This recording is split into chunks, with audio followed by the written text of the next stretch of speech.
There are movies playing in your mind while you sleep. Within them, you may be experiencing emotions for people who never existed. I had a dream recently. It involved fictional characters, the kind you recognize instantly, even if you cannot name them. One of them was in trouble, real trouble, the kind where the story quietly lets you know that survival is unlikely. And what surprised me was not the danger itself, it was how invested I felt. I would like to invite you to try something with me. It is a small mental exercise. I want you to imagine you are holding a sealed, heavy envelope in your hand. It is thick. There is something hard inside it. Do not open it yet. Just feel the weight of it. Imagine placing it on the desk next to you. We are going to leave it there for a few minutes. That envelope contains the reason why the character in your dream had to die, but we are not ready to read it. The strange thing about that dream, the part that should trouble us more than it does when you're sitting in an actual movie theater watching a likable character face impossible odds, you know it's fiction. You know the screen is flat. You know the popcorn is real and the explosion is not. But when that same scene plays in your sleep at night, the screen dissolves. The characters are not behind glass. The music is not cued. And the danger does not announce itself with dramatic framing. It simply arrives, and you are already inside it. What if that difference matters more than we usually admit? There's a concept I've been thinking about, something like emotional roads. Certain feelings might work like highways that stretch into the distance. You can only advance down them by facing what's there and moving through it.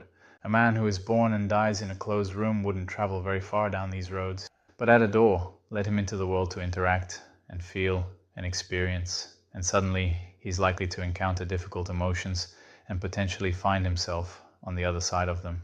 But why is it that we seek the monsters in 2026? Many of us find ourselves in a world that is remarkably efficient, but perhaps a bit too quiet for our ancient hearts. Our ancestors may have fought literal monsters in the dark, but we fight spreadsheets and traffic because we lack these grand trials in our daily lives. We seek them out in stories, we watch movies, we play games, and we read books. And what's the universal metric of a quality story? We measure stories by emotional movement, the successful synthesis of an emotional event. We're hungry for the trial we crave in ordinary life but rarely receive. We don't get to set out from the Shire toward Mordor. We do not face dragons at the edge of the map. Modern life isn't built that way, so we borrow danger. We sit still while someone else runs.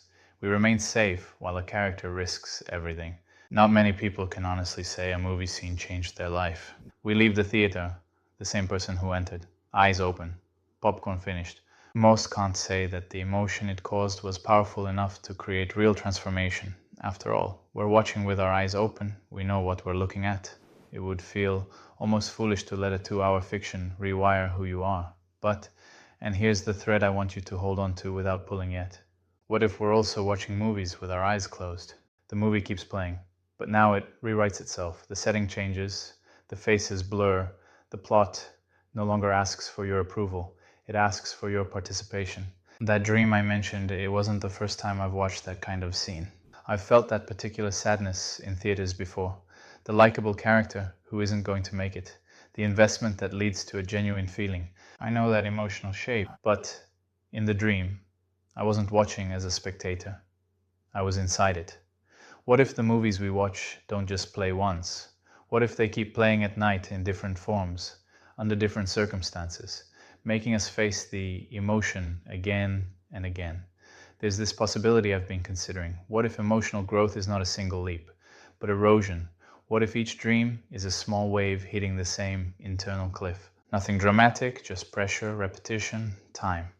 One night does nothing. 10 nights feel like coincidence. 100 nights later, a piece finally breaks free. One day, you might face a difficult moment in your waking life and find a sudden, unexpected strength. You might not realize that you spent weeks practicing for that moment in the cinema of your subconscious. You might call it strength, or healing, or luck, but maybe it was rehearsal. There is a question of whether these dreams are merely echoes of the media we consume, or if the media is just a tool the dream uses to speak to us. Maybe we are chipping away at emotional barriers in our dreams without realizing it. Practicing, wearing down resistance to feelings we're not quite ready to handle in waking life. We spend so much time analyzing our waking experiences, trying to understand what makes us grow, what pushes us forward down those long emotional roads I mentioned earlier. We look for the moments of strength, the decisions, the real world events that changed us. But what if some of that work, maybe a lot of it, happens in the unremembered world? What if you've been attending emotional rehearsals? You didn't book facing simplified, intensified versions of feelings.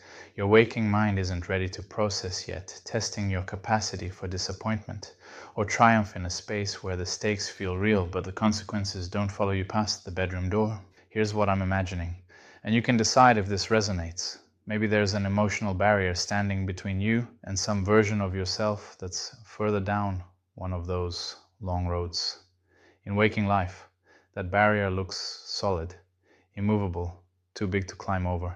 But every night, while you're grieving fictional characters or facing dream scenarios that trigger real emotions, you might be chipping at it.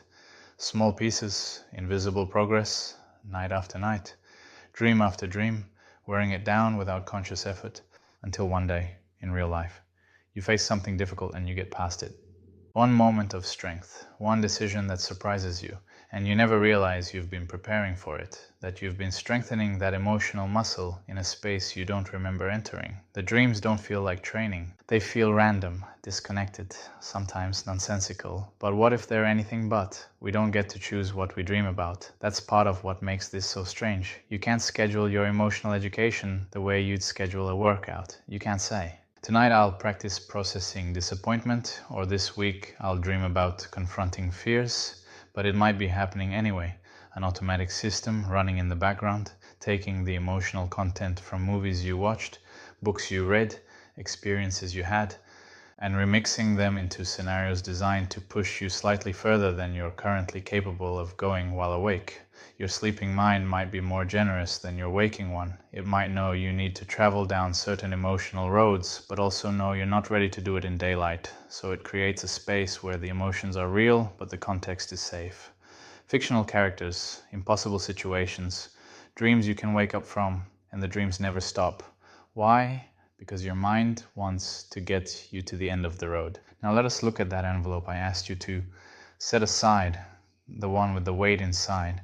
If you were to open it now, you might find that the script inside is blank, and the hard object, it is just a mirror.